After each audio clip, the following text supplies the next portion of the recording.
Welcome, my name is FeleciaMarie, this is True Moon Tarot. Today we are going to be talking about releasing things. We are going to be talking about maybe what you are releasing, why it is significant, and I'm hoping to get out of it what we can expect from it, like how we can expect to come out, how we can expect to grow, is what I'm hoping. So, first of all, I want to start off by saying that this release that is happening, it isn't something that is okay. If you resonate with me, if your life has been slightly chaotic, which let's be honest, everybody's is, but don't need a tangent. We don't need to do that. Never mind. So the things that have been released within your life when you have had a major turning point in the direction that you have been going, usually it has been something physical. You can literally pinpoint a relationship or a moment in time, even if it's just like a single instance, like you can pinpoint it to the day. If you can do that, then this is probably for you. Oh, is there a piece of hair there? Yeah. Hello.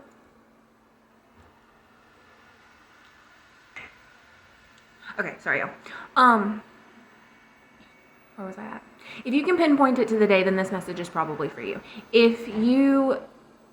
When you experience those changes, it is extremely emotional for you. Like, it is an emotional time in your life. Maybe you get really, really, really depressed, or you get really, really angry. You can, for some reason, I feel the need to say that you are also the type of person to cry with every single emotion. You cry when you're happy. You can cry when you're sad. You can cry when you're angry. You can cry when you're, like, just in general, like, just sometimes you just need to cry. This message is for you. Okay, now that that's all out of the way, I have been listening for some reason, like, this song has just been on my mind 24/7. I listen to it when I'm driving, which since I quit my 8 to 5 job, I haven't really been driving, so I haven't been listening to it as much, but it's the chorus, it's just been playing in my head. It is Fine by Kyle Hume. Is that how you say it? Hume? Like fume, but with an H. Hume. It also kind of sounds like a... Anyways. Sorry, guys. Sometimes I get,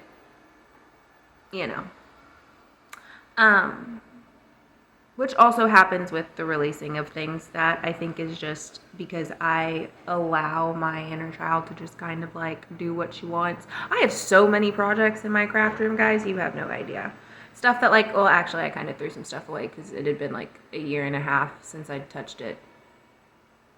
But I look at it and I'm like, ooh, I gotta do this. Like, you know what I mean? Like, the moment it comes back into your frame of view, you're just like, yeah, let's do it. Anyways,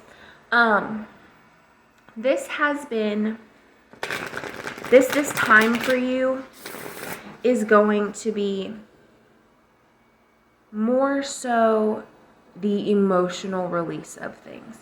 I don't feel like there's going to be a lot of physical instances. Like, there's probably going to be one catalyst. Like, the catalyst for me was when I decided to quit my job. Like, I planned on putting in a 2-week notice. I planned on doing it right. I had literally, like, I was going to wait till I had another job lined up. Like, I had plans. And some things were said by my boss, and some things were misunderstood by me because of the way that they were said. And so I couldn't do it. And honestly, I am glad that I did what I did, because I had put it off for so long, and that's why it ended up happening the way that it did. Because my guides were like, you don't understand. This was supposed to be something that you chose to do. This was going to be your queen aspect of things. You were going to do what you needed to do. You were going to take care of yourself. Whereas I basically forced them to cause something to happen that was emotionally volatile for me to get what needed to be done. So hopefully you guys don't let it get that far. If you have had signs that are like, you know, this other job opportunity is better for you. This card has come up twice now. So the Four of Swords. Sometimes it's just time to let things do what they need to do. Stop putting them off. Stop, do what they need to do. Why did I say it like that? Stop putting things off. Stop holding back and allow yourself to truly see things for what they are. Because if I would have just done that, I would have quit months ago when my coworker quit. Like my ex-coworker. She's my friend. But I would have quit when she quit. I don't know why I'm looking and pointing off in that direction, but... And I didn't. And that's simply because I thought I was doing the nice, responsible thing. And it just turned into, oh, well, I don't want to hold them back. Oh, but that's helping them. Oh, but this is, you know, this may be hurting me. And this may be hurting what is growing inside of me. But they needed help. They need this to get done. If I don't do it, it's not going to get done, and it's not going to get done properly.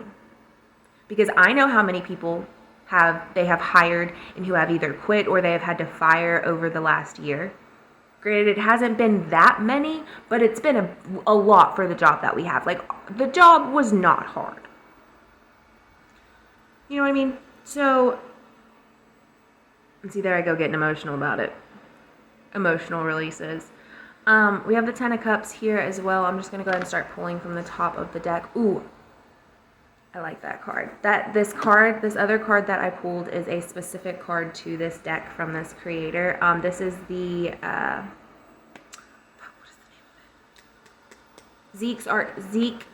Zeke Arcana Tarot, I think is what it's called. Zeke Arcana Tarot. My sister bought it for me for my birthday, and it took so long for them to actually like make it because of everything that happened with the pandemic, and it took so long, but they finally came. So this card is specific to this deck. It is called the Maker, and then we also have the Seven of Wands. So with the Ten of Cups, and I'm going to say this, I really enjoy the artwork of this. Like, that's probably my favorite thing about this, is not just the artwork, but the colors of everything. Because even in her book, their book, because I don't know, but even in the book, they go on to discuss that they didn't want the artwork to just solely be representative of it being different than if it was upside down. If it was a reversed card, they didn't want it to be, you know, there to be different meanings or things to really look differently. They wanted the card to represent both aspects, kind of like a middle general gray area. And I do feel like it came across. Like, so for instance, the Ten of Cups, we have a koi fish. Pretty sure that's a what are they called? Betta fish? Sorry, I'm in a rocking chair. It's a betta fish, and it's on a pole. We have water here, and then our cups with the rainbow, right? So the Ten of Cups, in this particular aspect, in this particular reading, and in this energy that is with us at this current moment in time, we are coming into not only the release of said emotions, but the understanding of those emotions. We will be able to understand what not only triggers us, but also what helps us. We will be able to understand why certain things had to happen the ways that they did, so that way we could be where we are now. Sometimes the things that we experience isn't just solely because of the situations or the circumstances that were given to us. Sometimes it's because we have to learn a lesson, and in order for us to learn that lesson later on in our life, or like we have a lesson later on in our lives that we have to figure out, or that we have to learn, that we have to overcome. Sorry, when I said that, something personal for me shot out, and it kind of got me off guard there for a second. Because that is one thing that I haven't necessarily overcame. Anyways, the rainbow is supposed to be, the rainbow represents speaking from a religious standpoint, rainbows are supposed to represent the promise that God made to never kill the earth in a flood again. Okay? But also, if you think about it, and I don't know why my brain just was like, well, let's say this. So if it doesn't happen anymore with water, that would explain why it's fire. Because in order to have the opposite, in order to cancel that out, the opposite of it would be fire. I don't know why I needed to say that, but I felt like I needed to. With the Maker card, I do enjoy this one.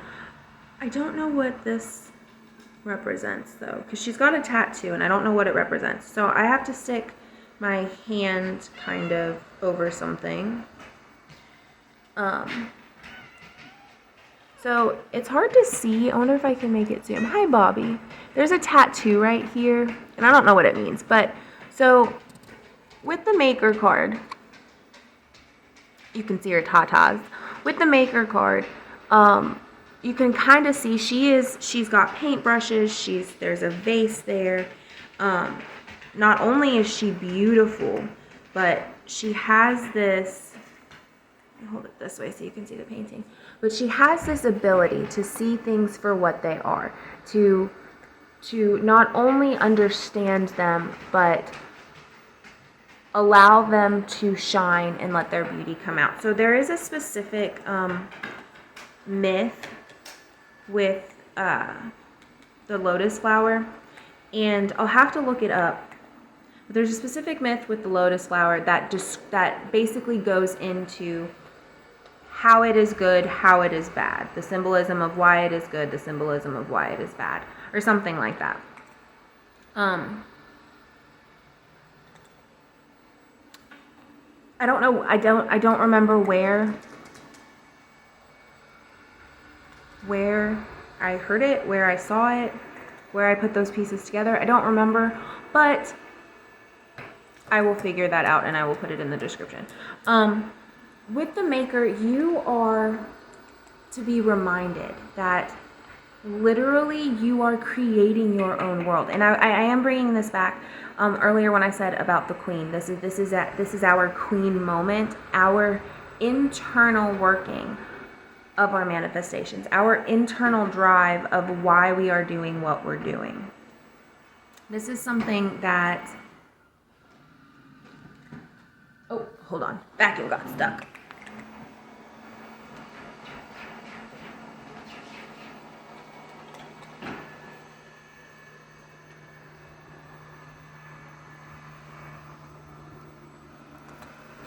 Okay. This is our moment. Basically, I don't want to say it's our moment to shine, but it's our moment to see things from every point of view. Now, I will also point this out, in a lot of the cards, there's eyes in like weird places. And I feel, and I'll have to double check, but I do think it has to go back with the perception of everything. With how you are seeing things and how you are allowing yourself to be seen. In my opinion, the symbol, or what this eye on this vase is portraying, is not only seeing things from a different perspective or from where they could be different, but understanding how to fix them. Not necessarily, well, and I don't want to say fixing because that could be taken the wrong way, but understanding how to help them in whatever way benefits those perspectives or where those perspectives are coming from. That piece of hair just looks weird. Then we have the Seven of Wands. This, in this particular instance, I feel as if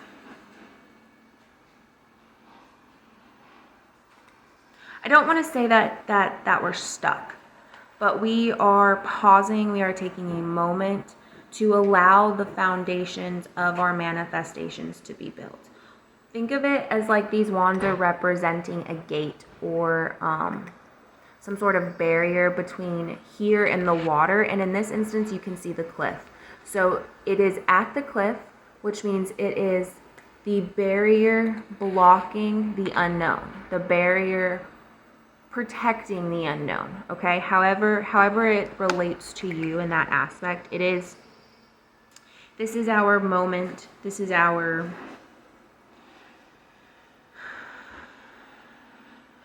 dark night. And I don't mean it in the sense that every time you've heard this is our dark night of the soul, it's been something that has broken us. I don't mean it like that. This is the shield that guards what we wish to know, what we will know, and what we have yet to understand. That, I feel like, that makes more sense. I'm going to pull one more card, and that's funny that I say that as I split it into two different places on accident when I was getting ready to shuffle. But we do have the patron card here. This is the other and final specific card to this deck. This is the patron card. It depicts a mirror. So in the book, it describes, and it's actually kind of cute, it describes the mirror, or that the spirit has been looking for somebody to help them, or somebody to, I think it's somebody to help create something new, or something like that.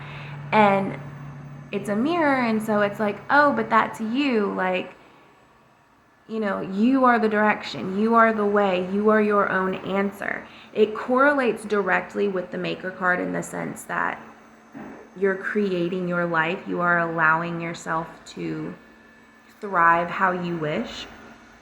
And then we also have the 7 of coins here.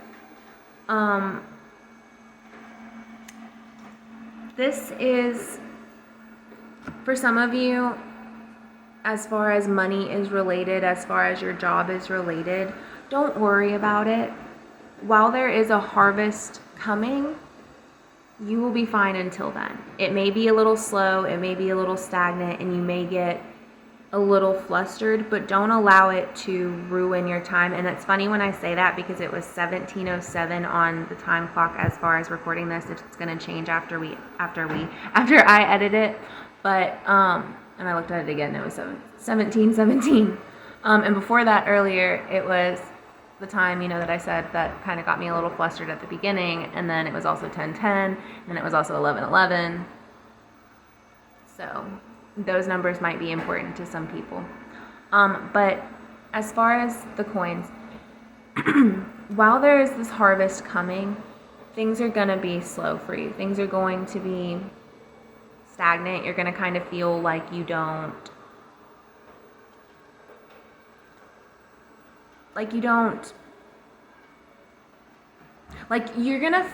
start to feel like things are piling up. And that doesn't necessarily mean bills. It could be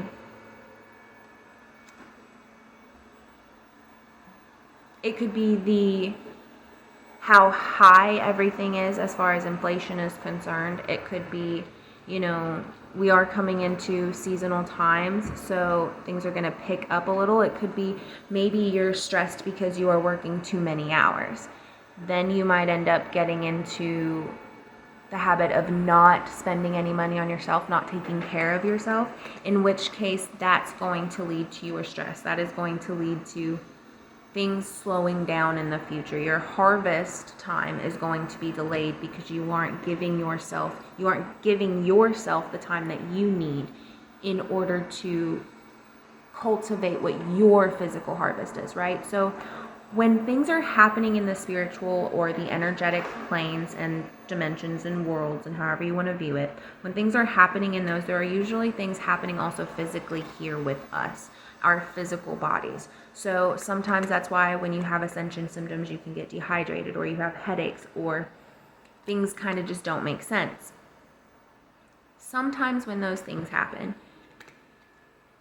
it's because your body is physically picking up on what is happening. And that usually only happens when you yourself are at a balanced level, when your body is at the same frequency as your spirit, which I feel like a lot of people don't talk about that sometimes. Like, I feel like people talk about how your spirit needs to be, or your soul, your energy needs to be at a certain frequency, but I don't think people talk about how your physical body also needs to be the same frequency as your spirit. and how your spirit is actually technically made up of 2 physical bodies, 3, I think, actually. I think it's more so 3, but anyways. Your spiritual body, so you've at least got 2 different energies within your spiritual energy, and I feel like there's a lot more to it that people talk about. Anyways, I'm digressing and I'm slowly losing my train of thought, and this has been a very good reading, and it's been very long, and I apologize. I probably won't edit it for YouTube, but I will edit it for TikTok. It'll probably put up in a bunch of different points. But yeah, so thank you guys so much for staying. I apologize it was so long. I love you guys. I'm going to feed my cats and get me something to eat and then clean the house. So I love you guys. I hope you enjoyed the reading. If you guys have any comments, let me know. If you have any questions, let me know. If you would like a personal reading, of course, let me know. Totally down for that because, you know, like I said, I quit my job. So, yeah. Anyways, I love you guys. I hope you all have a fantastic day, a fantastic week, and yeah.